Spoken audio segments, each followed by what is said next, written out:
浄化せよ。どうも、ワンピースの謎を解く仮面 YouTuber、ゆれてなんぼのゆでろんです。ありがとうございます。いいね。チャンネル登録してね。今回考えたいのは、久しぶりにトランプの考察シリーズ最終章の展開、大富豪革命への伏線です。一緒に考えていきましょう。よろしくお願いします。ただし最新話をまだ読んでいない人は、多いネタバレを含む内容ですので、今すぐ動画をストップしてください。よろしいでしょうか？行きましょう。ここまで何度も考えてきたトランプの考察シリーズ。ワンピースのキャラクター設定において、トランプのモチーフはよく使われています。例えば、ゴムゴムの実を奪われ、ルフィやシャンクスを恨んでいた元 CP9 のフーズフーは、そのままトランプゲームのフーズフーがモチーフでしょう。フーズフーでは2、3、4のカードを初めに抜いて遊ぶゲームです。つまり最弱のカードは5と6、ゴムとなっていますから、フーズフーはゴムが嫌い。このようにトランプのモチーフが使われています。その中で最も重要なのが日本で人気のトランプゲーム、大富豪です。この大富豪というゲームには革命というルールがあります。大富豪の革命とは4枚の同じカードを集めて場に出すと、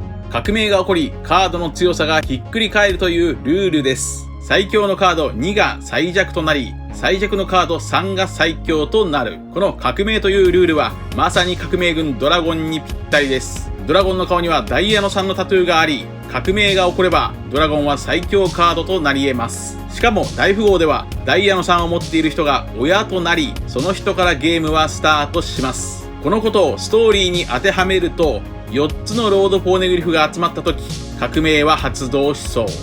ちなみに4つ目のロードポーネグリフを持つ火の傷の男とはドラゴンだろうと過去に考察しています。さらに以前考えたように3イコール3、太陽ですから、太陽の神ニカは革命が起きたら最強のカードとなります。もしも革命が起きなくとも、ニカとは2か。2のカードですから、やはり2か。2は最強のカードです。2はその男麦わらのルフィ。さらに大富豪には11バックというルールもあります。これは11のカードは一時的に革命を起こせるというルールで、ジョーカー以外のカードの強さが反転します。11とは漢字で11。それは侍という漢字にもなります。さらに下月とは11月のことですから、11を表すカードはゾロでしょう。しかもゾロは三刀流ですから、3のカードでもあり、革命が起きてもゾロは強いです。一方3時も3のカードのイメージですから強いです。また大富豪には8切りというルールもあります。8のカードを場に出すと流れを一旦リセットできるルールです。8のカードはもちろんウソ800のウソップでしょう。NES ロビーではルフィが死にそうになった時、ウソップが現れてルフィの死の流れを断ち切りました。さらに8の字のメガネをつけているコビーも8のカード。頂上戦争では勇気ある数秒で場の流れを断ち切っています。また、インペルダウン編でも大富豪の要素は見られます。そこでは、ルフィが下へと向かっていき、最強の2のカード、ミスター2ボンちゃんに救われていました。しかしその後、革命軍稲妻やイワン国と合流して、革命が起きると、今度はそれまで最強だった2のカード、ミスター2ボンちゃんが最弱となり、逆に最弱だった3のカード、ミスター3が最強となっていました。さらに大富豪には都落ちというルールもあります。これは大富豪、つまりトップだったプレイヤーが、そのゲームで1位を取れないと、大貧民に没落するというルールです。これはまさに大富豪、天竜人だったドフラミンゴが大貧民になってしまったエピソードを表しているでしょう。そのように考えていくと、大富豪イコール天竜人であれば、天竜人は富を所有しているわけです。前回の動画でも考えたように、ローマの言葉で止めるものとはプルトンです。やはりルルシア王国を滅ぼした古代兵器はプルトンでしょうか。大富豪とは富、古代兵器プルトンを表す。そのプルトンをめぐるゲームがワンピースの最終章でしょうか。そんな大富豪天竜人の頂点がイム様です。それでは次にイム様を表すカードとは何でしょうか。それはおそらくジョーカーです。イム様イコールジョーカー。大富豪において2のカードよりも革命後の3のカードよりも強い特別なカード、それがジョーカーです。ジョーカーと呼ばれた男はドフラミンゴですが、そのジョーカーのカードは現在没落していますし、何よりジョーカーのカードは赤と黒2枚あります。おそらく赤のジョーカーはドフラミンゴだったのでしょう。そのドフラミンゴが没落したことで、赤のジョーカーのポジションはバギーに移行したかもしれません。4年前に考えたように、ジョーカーとは道化師ピエロのイメージであり、ドフラミンゴが敗れた後でバギーは4校まで成り上がっています。バギーがもしも赤のジョーカーなら、バギーは最後まで誰にも負けなそうです。そしてジョーカーとはジョークを言う人、いたずらな人。バギーはトリックスターとして最終章でも活躍するでしょう。すると、黒のジョーカーはイム様かもしれません。なぜイム様にジョーカーのイメージがあるのか。それは以前漢字パズルの理論でも考えましたが、剣が刺さっている空の玉座とは、空足す矛イコールいたずらです。つまりイム様はいたずらな人、ジョーカーでしょうか。さらにジョーカーの起源を辿っていくとよくわかります。実はジョーカーはもともと道化師のカードではありません。最古のジョーカーはインペリアルバウアー、またはベストバウアーと言います。バウアーとは農場主という意味です。インペルとは天、皇帝という意味です。つまりインペリアルバウアーとは農場主の皇帝。それはいわば領主、地主貴族なわけです。ドイツ語で地主貴族はユンカーといい、ジョーカーのカードはユンカーシュピールというカードゲームから採用されました。つまりジョーカーの起源は農民を支配する地主貴族なのです。それはまさに諸場代、天上金を要求する天竜人やイム様のイメージにぴったりです。さらにジョーカーは日本では馬場と言いますが、この馬場の起源はオールドメイド、老いたメイドです。つまり結婚相手が決まらず一人売れ残った人という意味ですから、まさに孤独なイム様にぴったりでしょう。イム様はリリーの肖像画を飾って800年も叶わぬ思いを願っている孤独な人物でした。しかもイム様がもしも子供なら、それは童貞。はい、いたずらなジョークです。さらにアメリカの麻雀にはなんと竜をあしらったジョーカーという竜の牌もあります。これらのことからイム様には最古のジョーカーを表す地主貴族や孤独な老人、竜のイメージがあります。ジョーカーは大富豪において革命後であっても最強のカードです。黒いジョーカーイコールいたずらなイム様。イム様はルルシア王国をいたずらに浄化していました。ゴッドバレーでも天竜人たちは民族ジョーカー、大量虐殺をしていました。となると、大富豪において最強中の最強カード、黒いジョーカーのイム様をどうやって倒すというのか。ダイヤの3の革命軍ドラゴンではジョーカーは倒せません。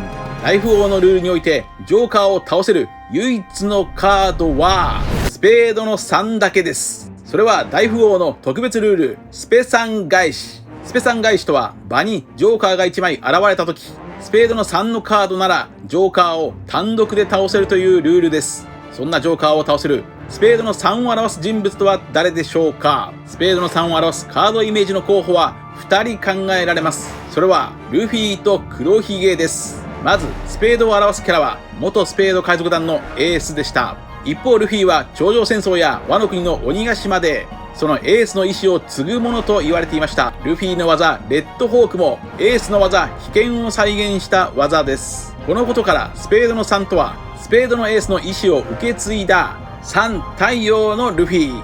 スペードの3イコールルフィ。ルフィならイム様を倒せそう。しかしスペードの3を表すカードはもう1枚ありそうです。それが黒ひげです。黒ひげはよく3つの能力を持つと考察されています。それは黒ひげの海賊機3つのドクロに由来しています。もちろん黒ひげが3つの能力を持っている可能性もありますが、あの海賊機は能力ではなくスペードの3を表している可能性があるでしょう。スペードのスートの象徴は死や剣を表すからです。その黒ひげの船の名前はサーベル・オブ・ジーベック号。直訳するとジーベックの剣。そのロックス・ディ・ジーベックは戦国曰く世界のタブーに触れすぎたと言います。この世界のタブーとは1085話でコブラ王がイム様のことだと言っていました。つまりジーベックは世界のタブーイム様を倒そうとしていた。それを受け継ぐ黒ひげの狙いは打倒イム様かもしれない。前回の動画で考えたように黒ひげはもしかしたら古代兵器大富豪ことプートン富を入手することもあり得る。そんな可能性があるとすればその伏線はカリブーとイシリーです。まずイシリーは前回このように考えました。こちらです。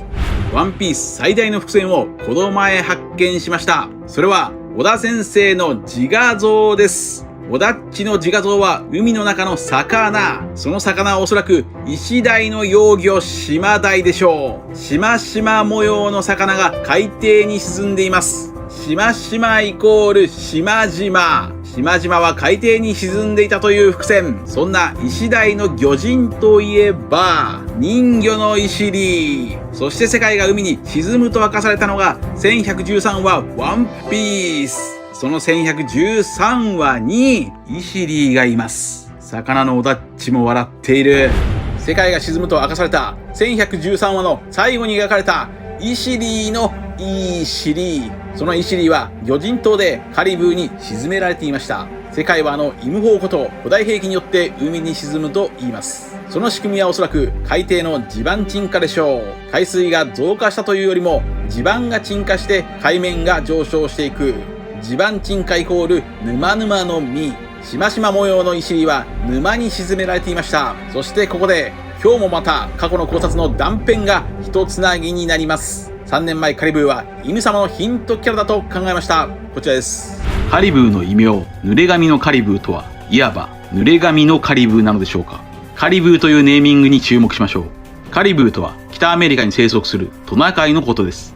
トナカイの和名は以前チョッパーの時に考えましたが、順六です。順六とは16。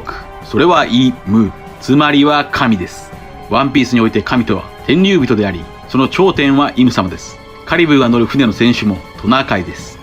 となると、カリブーの長い袖にも注目しましょう。長い袖、つまり袖を長くすると、それは神です。長い袖イコール神。しましまのイシリーを沈めているカリブーとは、神イム様のヒントキャラか。イム様は海底を地盤沈下させて世界を海に沈める。そんなカリブーは2つの古代兵器のありかを知っています。魚人島のポセイドンとワノ国のプルトン。その情報をカリブーは憧れのあの人、スペードの3のカード黒ひげに引き渡そうとしているのです。黒ひげは最強カードジョーカーイム様を倒せるスペ3返しを発動させるために古代兵器大富豪ことプルトン富を手に入れるのか。そんな最悪の展開の伏線があるとすれば、それは4年前に考えました。こちらです。黒ひげに悪魔のイメージがあるということは、考えたいのは冥府の神を持つ戦艦古代兵器プルトンとの関係性です。それは古代兵器プルトンを入手すると考えます。これは黒ひげとクロコダイルとの黒子つながりでもわかります。海底監獄インペルダウンでは古代兵器プルトンを手に入れようとしていたクロコダイルと黒ひげが意味深な会話をしていました。すべて計画のうちだ。いろんなズレは生じたかな。そのすべてをお前に教える義理があるか、ミスタークロコダイル。この544話の冒頭で黒ひげは元七部会クロコダイルと呼んでいたにもかかわらず、クロコダイルとの会話シーンではなぜかミスタークロコダイルと呼んでいます。この会話は実はアラバッサでクロコダイルとビビの間でも似たような会話がありました。崩れゆく王への信頼。